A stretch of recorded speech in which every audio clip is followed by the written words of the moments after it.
Pudge, what time is It's it? time for the Chubby Guys podcast. Woo! Hey, we're back with part 2 with our main man, friend of the program, Mike Oh, I Davis. love that. Can I get a T-shirt? Yeah. Well, we can probably help you out. I think there needs to be a special Chubby Guys podcast. Well, we've had a guy. You know what? We've had Friend of the program Well, t-shirt. here's You didn't know what there we- was? I did not know that. Here's You what will. we've had suggested is get your show number. Like we give everybody a T-shirt with their show number on it. I like You that. could- Like you would get one with a 90. Who suggested that? That's pretty. That's it was shit. It was me.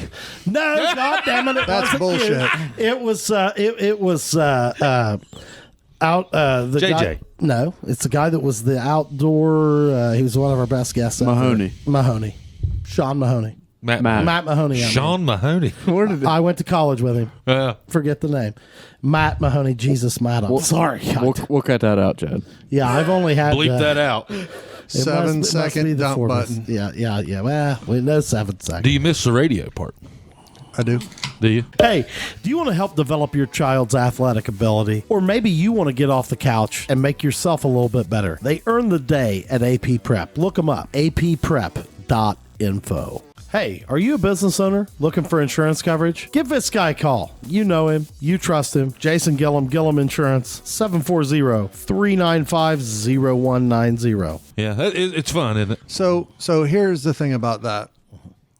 When I came back, I had the opportunity to do that, and there was some blowback from it, and that's okay.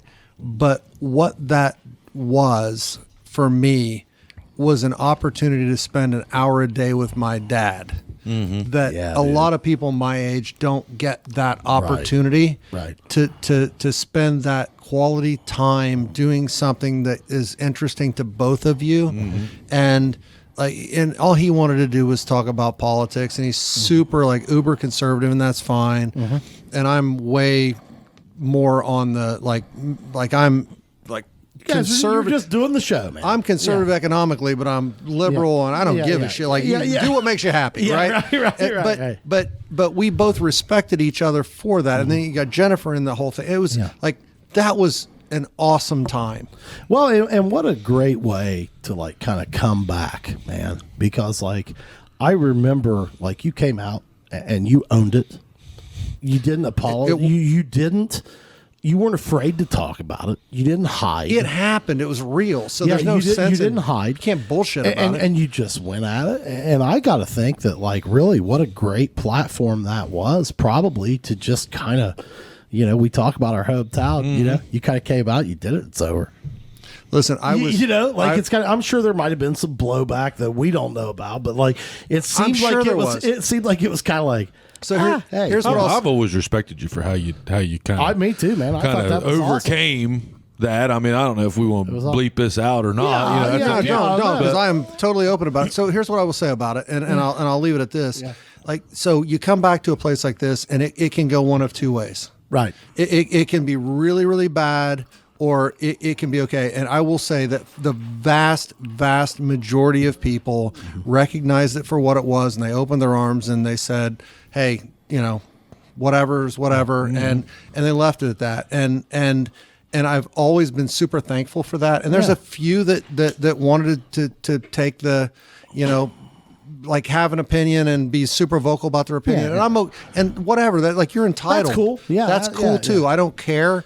But the fact that I had that platform, but for me, the whole platform was about being able to spend time with my dad and my sister. That's awesome. And that dude. was, Well, I mean, the what I'm saying is just in addition to that, I mean, that is awesome, man. I mean, I had the opportunity to coach high school football. Yeah. With my father. I mean, I grew up on the sidelines, did all this. I mean, dude, there's something special about getting to work with your dad. They can't take that away from you. They'll never take it away from you. And it's also something it's a weird experience, man. It's kind of cool. I mean, you get to see your father in a little bit different light, man. And I think it's really, the other thing that's really cool about that is your father gets to see you in a different light too. Exactly. And you get this mutual respect thing where it starts off as kind of a dance. Sure. and you're like trying to figure each other out, and then you figure out that neither of you are 1,000% right, and neither of you are 1,000% wrong, right? And you just have to respect each other's viewpoints and opinions. Well, I relate it to sideline coaching with my dad. That is an experience, one of the most valuable experiences of my life. At the time, did I realize it? I think so. I really liked it. And what I learned, and I mean, I, of course, took the brunt of a lot of the shit. It was easier to rip my ass than it was anybody else. But you know what? For sure. It was a great learning experience. I look back on it. I hope he does too, and says, "Man, that was fun, man." Yeah. I mean, I'll that'll be something I will never forget. Oh no. And I mean, so I totally get that. But like, to the point of the way Jackson kind of took you back in or whatever, dude, is the thing I've. Hey guys, on behalf of the Chubbies, huge thanks to Geiger Brothers Construction. Give them a call at 740-286-0800. They've been great community supporters, and they are a friend of the Chubby program, so thank you, Geiger Brothers Construction. My God, as a parent of an 8-year-old with a family and moving through life, the best thing I ever did was download the McDonald's app. What a breeze. Order for your family. Pull up. They bring it to you. Easy. Download the app today from McDonald's. Always admired is, man, you owned it. You're like, hey, man, do you want to talk about it? I'll talk about it. I don't care. It happened. I mean, real. like a lot of people you can't gloss over. A lot of people can't gloss that one over. Well, I think a lot of people will be like, "Hey, man, I'm not going to talk about that." F you people. Well, I didn't know you before. So that's just stupid. Like, I'm just going to call it. That's just stupid because it happened. It was real. I screwed up on. I tell people I have succeeded on a monumental scale, and I have failed on an even more monumental scale, both of them have brought me to where I am today, and I really like who I am. I'm really now. excited. Yeah. Like I'm super happy about where I am right now. Like Kelly and I are awesome. We're doing well, and I don't mean in business, but I mean like everything. Dude, everything. We are super happy together, and we're like she is my like I would wish for anyone to have someone that they feel about like I feel about her, and I think she feels about me, because it's like it's a great thing. Oh, dude, I'll tell you. I mean, I'm on my second one, and I'm gonna tell you what, that's a game changer. When people understand each other. I don't recommend going to the second one, by the way. Yeah. Oh no, I'm not. I'm just saying, Mindy. We're not endorsing that. Not endorsing that in any way, shape, or form. No way, man. No. I'm just good. saying. I'm too lazy. Like, I always said if it ever happens to me, boys, I'll never do it again. Oh yeah. Well, you guys will find my ass out west somewhere. If I had $1 for every time I heard that bullshit line, and you know what, Mike? It's not true. I mean, now listen. I mean, you guys will be fine. I'm not worried about that. Yeah. I'm just saying, though, there is something to be said for, I think sometimes you come to the realization like, wow, man, I mean, we're really compatible. I think, Mindy and I have been talking a lot about this lately is being in a relationship and being happy and the things that you need to really work on is a lot of times, make sure that you're not being on defense and one's on offense. Right. It's very important that your team is your unit. Yeah. I'll tell you right now, kill the scoreboard. Yeah. All right. Like, I don't, oh my God, they're never going to put me on for relationship advice. But listen, if I could say one thing that makes it somewhat successful is have fun together, and B, kill the scoreboard, dude. Yeah. Yeah, of each other, you mean? Yeah. Like, hey, man, who's doing the laundry? I kept the kids last night, and you kept them this night, and I mean, who's doing the laundry? Yeah. And, I get, sometimes you spent. Oh my God, you spent $40 on buying beer, and I spent. You know what, dude? Yeah. Throw that away. You have to. Yeah. You have to throw that away, and you have to. And don't mention that your house is under attack by Amazon. And shit like that, just kill the scoreboard. Yeah. I mean, and just, hey, man, we're hey, Well, home team, baby. We're kind of we wanted to take part 2, and we wanted to talk about sales. Yeah, and that's what we're going to talk and about. I think the three of us, especially not grass cutter over here, but because he's not a sales guy. But Probably I mean, why he's still cutting his own grass. yeah, he killed his scoreboard a long time ago. Thank God he's not, because the world needs all of us. Yeah. But whenever you're a guy in sales, or especially sales, but if you're a highly functioning person that you have to eat what you kill, a lot of times you can get to micromanaging your own life. Oh, I know. Because you have to micromanage everything else in it, and it's just by default. And that's one of the things that I've tried to work on in the last couple of years is just, and it's hard not to take it home because I'm so passionate about it. Well, I'll tell you what, man. I think you got to look at it like this. I think you got to take it to 31,000 feet. And if you're really looking at it, man, is not everything in life, okay, in different ways or whatever, isn't everything kind of sales? Oh, everything is. I mean, Tyler's in sales and doesn't know He it. doesn't know. Everything in life is sales, from the time you try and get your kids out of bed in the morning There you go, buddy. until you try and get your wife into bed at night. Yeah. Everything in between, it's all sales. Yeah, what's your sales style? Yeah. And mine varies from day to day with my kids, and it should be better. That makes you a good salesman. Well, yeah, I mean, It varies because you have to recognize. Sometimes you have you gotta to go for the hard adapt, close. right? Sometimes, sometimes you have to do the hard close. Sometimes you have to do the soft close. Yeah. Sometimes you have to do suggestive close. right. It just doesn't matter. Right. And the good ones know how to adapt. Absolutely. Well, let me tell you something, man. I'm going to throw this out there. Anybody that's married to a male. By the way, relationship advice from the Chubby Guys podcast. Yeah, here I go. This I didn't degenerated, realize- and it's such an epic.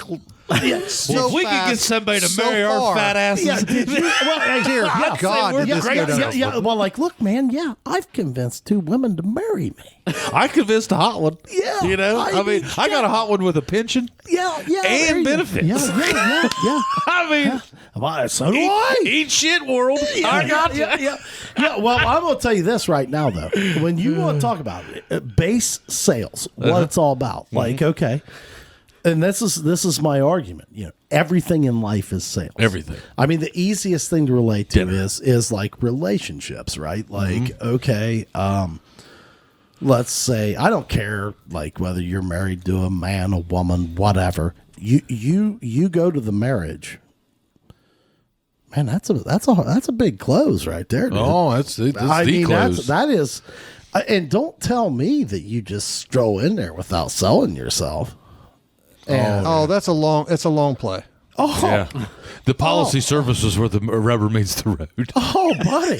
I mean, the long term. It's a long play. Yeah. I mean, hey, listen, though, the thing is, though, nobody gets together without that. I mean, hell, our friends, like, we got to sell each other that we're worth hanging out with. Sure. I mean, it's just part of human nature. It is. When did you get into sales? What age was you? I was 24. Well, so my first real job was beneficial, and that was when I was 18 years old. So That was back in the hucking and bucking 19% days, wasn't it? yeah. beneficial, probably. That'd be a good rate. The first mortgage loan I ever made was at 21%. No shit. What year would that It was have the been? second mortgage, 1982. 1982. Wow. What was the, that was the beneficial, which I would maybe call the secondary market. That's Is a that mortgage rate at 21%. It was a second mortgage. It was it was like a $35,000 second mortgage on a house. Listen, my entire life was built on like learning these fundamental sales skills. Sure. Of like 1, 2, 1, 2, 3 feedback type stuff. well, like, or- not even like the technical sales skills, but just understanding that sales is nothing more than a couple of things. Sales is nothing more than recognizing what the person on the other side of the equation wants. Right. Like, and finding a way to be able to provide a product, a service, or whatever it is that is a win-win for both sides. Right. And so I understood that very, very early. And the other thing that I understood was that it's not fucking easy. Yeah. And that you sometimes have to eat a mountain of shit Yeah. to win. Well, and here's the other thing, man, that I think, when you're talking about sales, in my opinion, rule number one, show up. Yeah. Well, and I mean, there's so many people out there that don't give themselves a chance in sales, and that's what you got to realize. You're competing against a lot of guys that don't have any zeal, man. I mean, they're not even going to show up.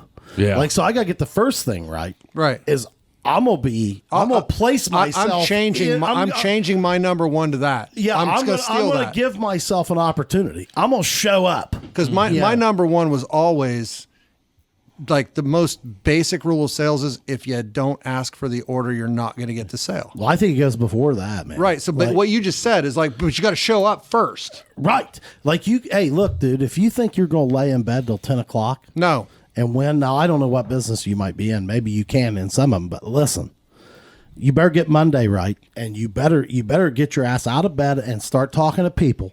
And you better do it all day. You better create a process, and you better stay in that process and pressure the process and not yourself.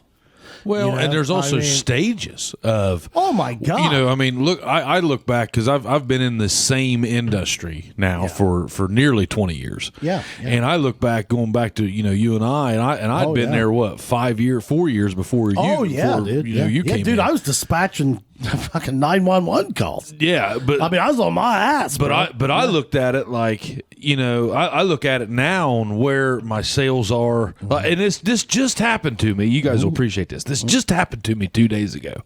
Like I had this phone call, and there are those phone calls that you just dread to make. Oh yeah. Okay, and I was like, God damn it, I don't want to do this, but make them early and get them out of the way. I started doing that years ago. Like if I had some shitty phone calls, let's get this out of the way. I had a guy tell me one time in sales training, and I've applied this to my life. Okay, shitty or good. Okay, do it now. Do it now. Get it out of the way. If you put it off, it's going to stack up on you. You saw it happen to me when I worked for you. I mean, until you learn that, hey, listen, man, act now. Yeah. Good or bad. Yeah. You'll fail. Well, I mean, took this. if you'll wait a week, guess what, bud? You just you're made done. it worse. Your competition isn't waiting a week, dude. They're not waiting an hour. Yeah. They're not waiting 5 minutes. And I don't necessarily get into the competition aspect of it so much as with myself. Well, yeah. I mean, that's where it starts. Go back to where you were going. So I made this phone call, and it happens every time, and it's that shot in the arm. I thought I was just going to get borderline beat to death. Oh yeah, and ended up going to probably make 3 times the money off of the deal because I took my time and I was like, hey, I don't want to make this call, but I was like, we got to talk about some things. But you made it. But I made it. You showed up. I showed up and I made the call. And I got off the phone and I was like, God damn. And I remember that happening to me 20 years ago. I can remember, hell, we were in the business of bad phone calls, really. Well, listen, dude. I mean, I'll tell you what, man, till how old was I when I came to work for you? It was 2008. Oh, dude, I wasn't serious. Was you 32, probably 30? Maybe. I wasn't serious till then. I think I had some talent. Well, and you were also at a different stage of life to where like now you had to perform. Oh shit! I mean, I couldn't get a job, dude. I was dispatching. Well, but I'm saying like whenever you worked for him, you were still pretty young, right out of school. Yeah, you had a place to come back to. I didn't know it. Yeah, you had a safety net then. Yeah, a safety net. Yeah. And then you get to a point where you're operating without a net. I've gone through a divorce. It changes things. It does change. You become like I was untouchable down here, dude. I mean, that's what I'm saying. Like I understand. I mean, everybody thought I was just a lazy bastard and all this. And it's like, no, wait a minute. Yeah. It's time. Yeah. And you know what? The only magic difference moment of self-realization. Discovery, yeah. Well, and the only difference, guys, in successful salespeople and unsuccessful salespeople are the people that activate. When they show do up. it. And they don't wait. Successful people, You know what? get off their ass and they do it. Yeah, because a lot of your competition, what you got to look at is, man, if you look at it, and this is my opinion, you guys can argue with me, and this is what I tell a lot of my reps when they're getting started is it's like, hey, look, man, you're going to have good days and bad days. You know, and I really don't give a damn if you made any money today, but did you get up, get after it, and go? You know, what was, you know, was your day positive or negative? Yeah. Like, did you let yourself get punched in the face and say, Everybody wants to focus on results, and it's activity that leads to accomplishment. Wins. Activity leads to wins. accomplishment every time in sales. You show me a guy that'll give activity, and I will show you a guy that's winning. It's interesting in to watch real estate. I don't sell real estate. That's not my thing. I can't do that. But you've probably seen winners and losers. But I watch. And so like Kelly is one of the most like talented, like fundamentally correct salespeople I've ever been around. Right. She fundamentally gets it, and she does the right thing. O'Boyle is like ridiculous. His enthusiasm is infectious. Kendra Gamble is technically like her sales skills are technically so solid, right? So I watch all of this, and then it goes back to, and this is the thing I always harp on. So you look around at who's around you, and I got to give props. Like, I'm a big give props guy. So Nia Henry, Sure. fucking love Nia, right?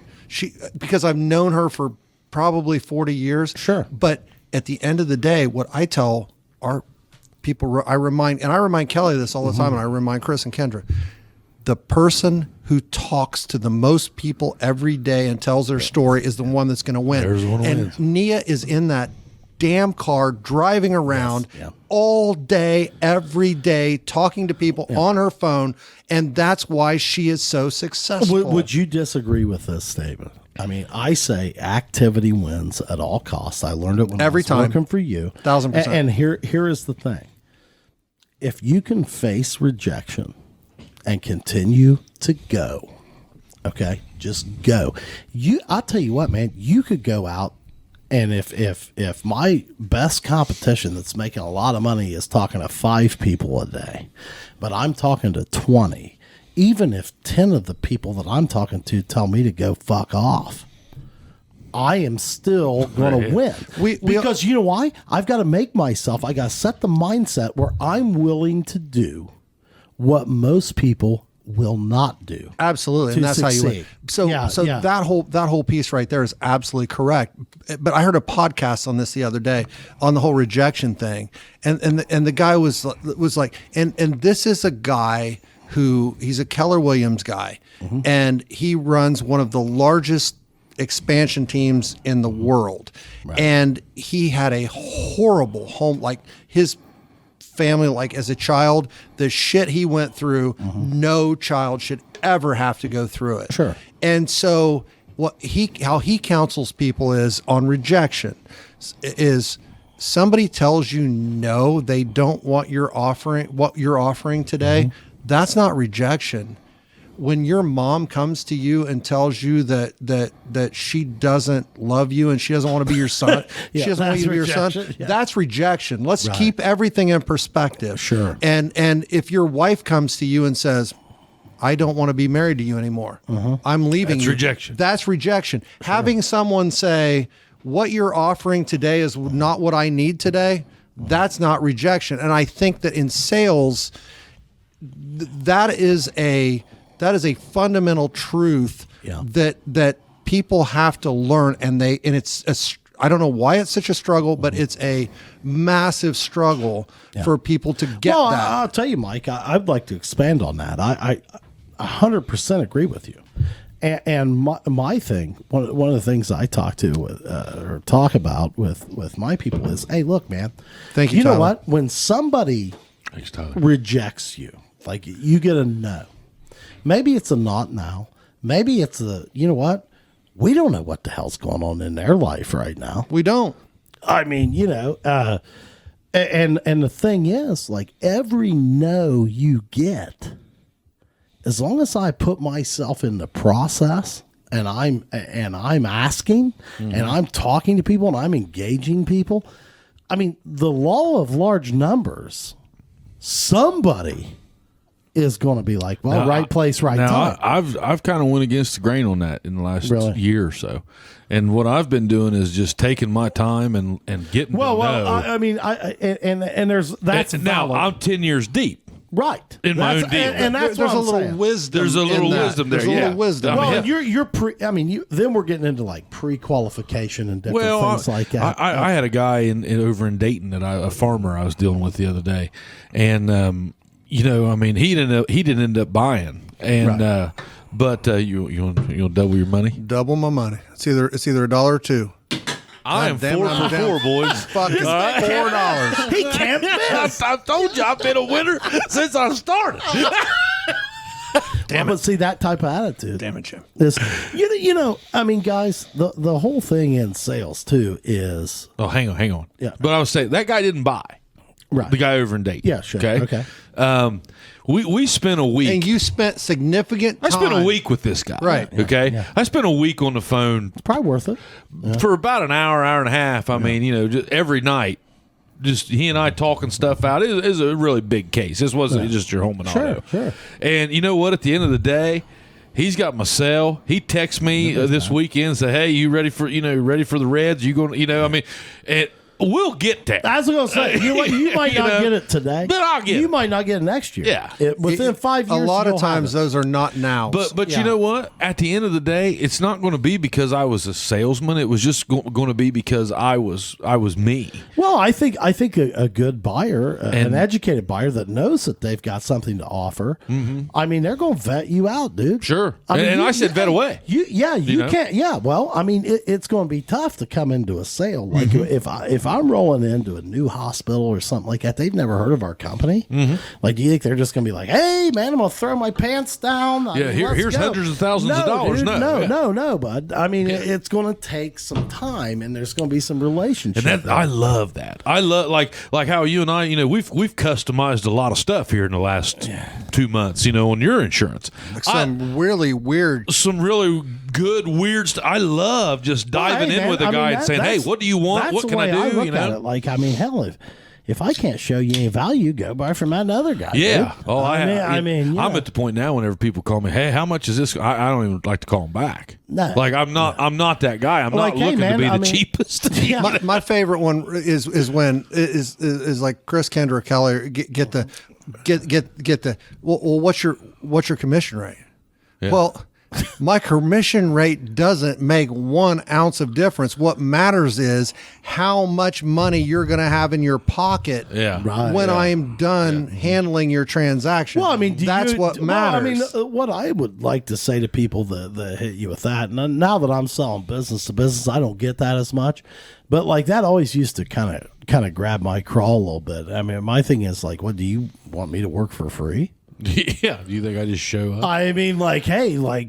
Listen, have you found this Mr. to be Mr. have you John found this to be- Plumber? Yeah, like, yeah. like, do you go and crawl under people's houses and put new pipes on it and not get paid? Right. It's like, look, man, when you sell maybe a little bit of an intangible product or something like, so people want to be like, well, yeah, they want to ratchet you down on. It's like, well, wait, like, do you want me to not get paid?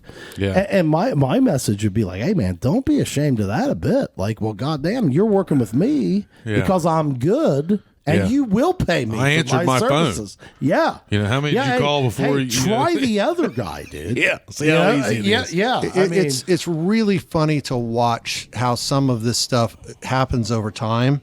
But I've watched in the last 6 months or so, in kind of in Kelly's business, watching some things that have occurred, and I'm like, okay, I'm having this realization that like competitors have a tendency sometimes to be a little aggressive on certain points and things Sure. like that, and so I stepped back one day and I went, not one person has ever had Kelly sell their house or bought a house from her because they liked her.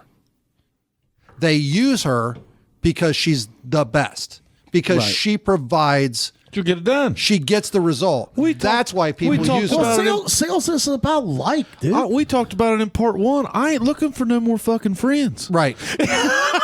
I want people. It's not called show friends. It's called show business. Yeah. I'm not. Well, you know what I'm saying. I mean, I'm not looking. I mean, now if you're looking for a friend, I'm probably not your guy, man. I can't hang out with all the friends I got now. Right, you know, right. You know, I think there's something to be said for the okay. Hey, I don't need a friend. What I need is somebody who's going to get this done. Right. I want like clients should. And I don't care whether you're buying real estate or insurance or medical devices or widgets or whatever. It doesn't matter. What, it's all the it's same. irrelevant. It's all because it's all the same. It's a function of the same thing, which is you do business with who's going to get you where you need to be the fastest, the most efficient, with the least amount of pain. Well, and here's what I'm saying. Like, okay, first thing, show up. Put yourself, 1000% agree. Put yourself in the stream. Put yourself in the game. Then the second thing that I tell my people, the second thing is do what you say you're going to do. Yeah. Okay? If I put myself in there and somebody is courteous enough to talk to me, the least I can do, like what else do I have to do as a job? Okay? I put myself in there. They contact me. Maybe they don't know me. How do I differentiate myself? Well, one thing is if they send me a text, if they send me an email, if they call me, I will get back to them very quickly. And if I say, hey, I'll send you information on that or whatever, that shit is going out immediately. Now, you know what? What I've found is my competitors in the space are lazy. Yeah. They'll tell them something, but guess what they won't do? Follow up.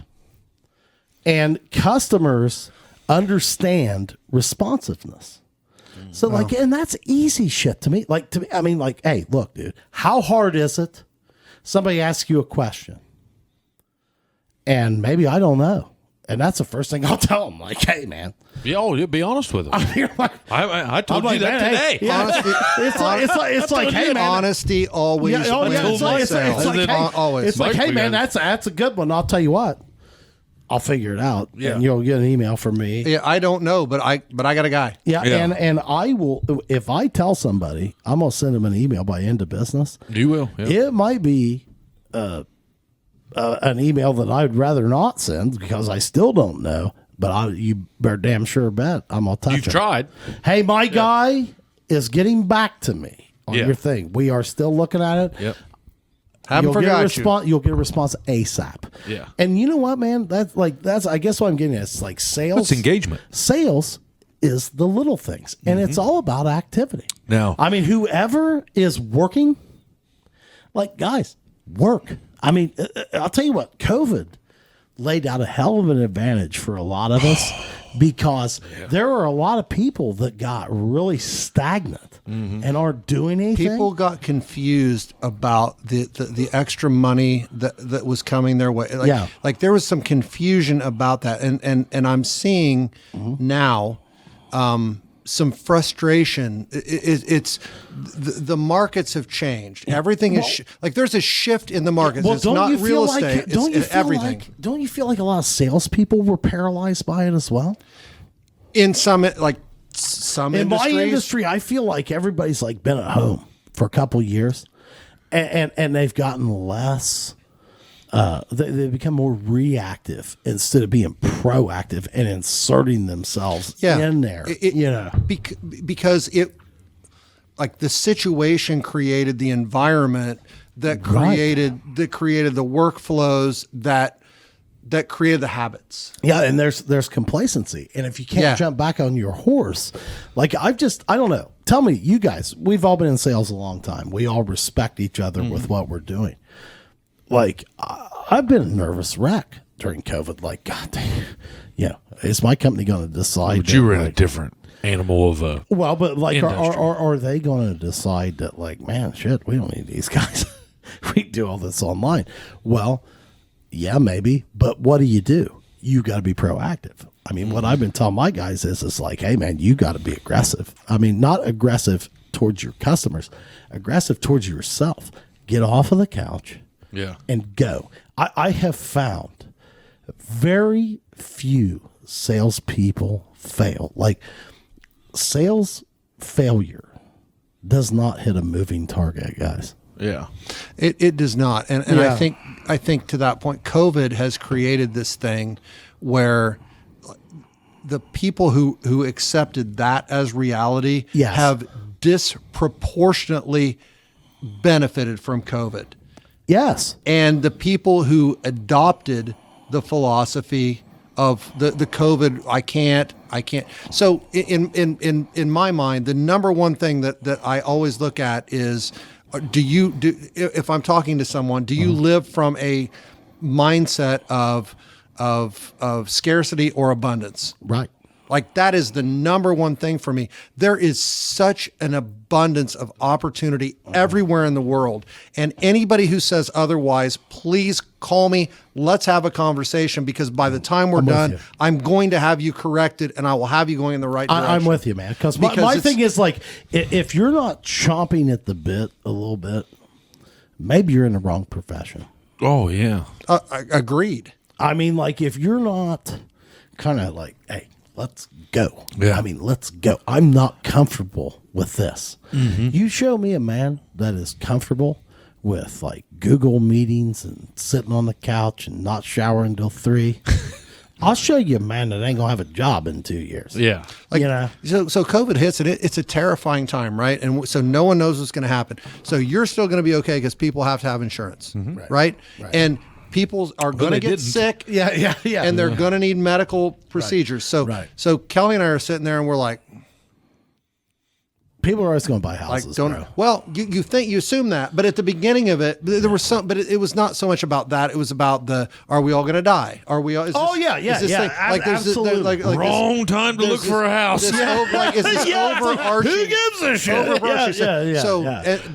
But one of the really interesting things about that was we sat there and said, all right, we're going to accept this as the reality, and we're going to do everything we can in whatever way we can to benefit our clients. Yeah. And that's who Kelly is.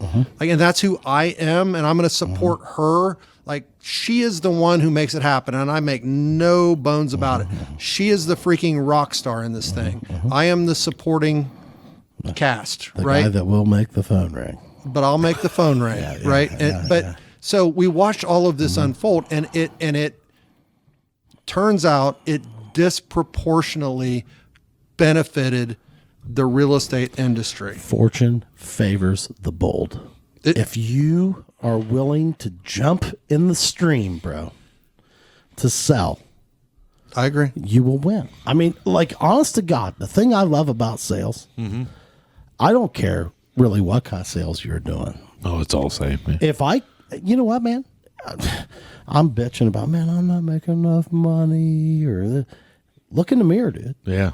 Yeah. Either what'd you do yesterday? What'd you do today? What'd you do yesterday? Leverage better. Yeah. What'd you do yesterday? What'd you do yesterday? What'd you do today? Whatever. Like, if your activity is great, then what I would tell you is you're with the wrong company. Right. Go somewhere else. Start a different business. But as an independent salesperson, and your industry is the same, and your industry is the same, and the real estate, he who talks to the most people and tells their story is going to win. That's a long How many times do you walk in my office and I'm on the phone? Every time. About every time. Just about. I mean, you have to. It's constant. And I tell you something else that has always stayed true in sales in 20 years that I've been in it. Referrals. I agree. Now, well, and you know what? The longer you're in ask business, for referrals. You have to ask for referrals. You have to ask for referrals. Yeah. Well, but the longer you're in business, the easier they come. We had to do that, like, in life insurance sales. We always did that. That was a major part of the closing. Yeah. Who do you know? Yeah. We tried to do that. I wish I knew now what I. Isn't it different? Well, the karate has changed so much, but I'm so glad. But you're not supposed to know that. Well, but see, what they did was they were basically, just like how you guys have went to Keller Williams. They had a model, okay, and I'll say this, Chad and I learned that, this was a company that just sold nothing but life insurance. Right. So you talk about a tangible product. Debit life insurance. You literally had to die to get it. Okay. And we're responsible. So at that time we had to go in 20 houses a week. Okay. We had to set up 20. Think about doing that in 2022. 20 homes a week. You had to go make an appointment to sit in with that family and try to make a sale. And if you didn't do at least probably 2 a week, you was getting fired. Yeah, Rick Bowman retired at the right time. Yeah, he did. Yeah, he did. Yeah, well, he but, really but did. I'll tell you what, that guy right there was a savage. That gentleman right there was a salesman. Yeah, he's a salesman. And I mean, One of the nicest. He's one of the truly greatest guys that ever walked between. He was at I Monumental. worked with him. Yeah. he was Well, and I worked with him late before I got into medical sales. Like when I went didn't to even know how I was Monumental, going to provide. I didn't even know how I was going to provide Christmas. Yeah, sure. And that was after our glory days. I mean, the thing that we did in our office was, I don't know that I ever had 20 appointments. Sure. But I'll bet I had a solid 8 or 9. And what's your closing rate? Well, and your Pretty high. Your culture back then was, I was in a position. I mean, where I would fill it. Like there, you got to play the game a little bit. I'd fill it. And and they knew that. Yeah. They knew. Hell But yeah. as long as your closing number is good, then you get a lot of leeway. And I'll tell you what, man, maybe we'd have a tough week. Well, Pudge and I get in a car together. And we'd go make it happen. We would just go somewhere. We'd stop several houses, practically cold call our existing clients. And my God, we'd come back. Dude, I've knocked on so many doors. We would come back. But you know what, man? A lot of people, they're not willing to be uncomfortable.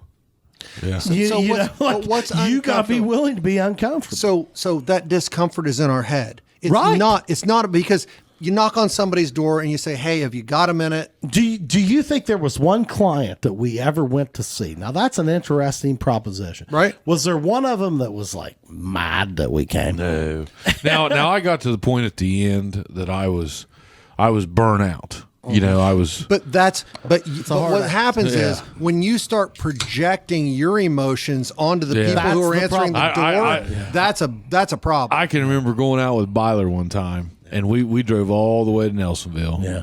And I probably lost my cool. Like, I had this guy that was just beating me to death. Yeah, and you just had enough. And I just had enough, and I mean that was and I knew then it was time to look for something else. Yeah. Everything has a season. Yeah. Everything has a season. Yeah. It does. And in sales, I think as you evolve, you realize like, hey, look, man, this is not. Well, that would my never gig happen to me long-term. now. No. Because now I'm at the point like I have that Pudge, dialed in before I ever get there here's now. the difference, dude. You're established. And I'm 40. Now. But, you're established. So much Back of that is then, wisdom, though. It's like when wisdom comes from getting your ass kicked. Well, Wisdom that's comes from losing. That's what I mean. Like you got to look back on that and say, like, man, boy, we took some shots of the teeth. Jesus. But you know what though? That makes us better what we do today. Yeah. So now, whenever I go, if I do that now, I'm going to have all that shit out of the way.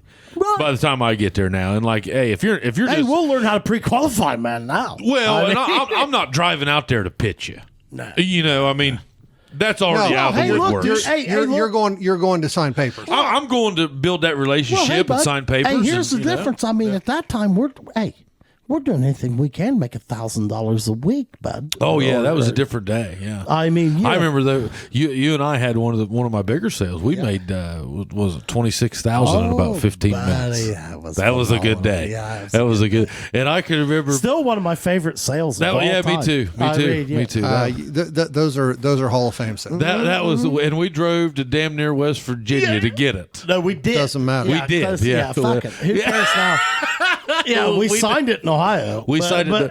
Well, if you remember right, we drove to West Virginia. We made the pitch. The guy's from Jackson. And then we had to come back over across the river to sign the deal. Because nothing wrong with that. And hell, he even bought her dinner. Yeah, he did. He didn't know. Yeah. And then, boy, did we come back drunker than a couple with of hard-ons.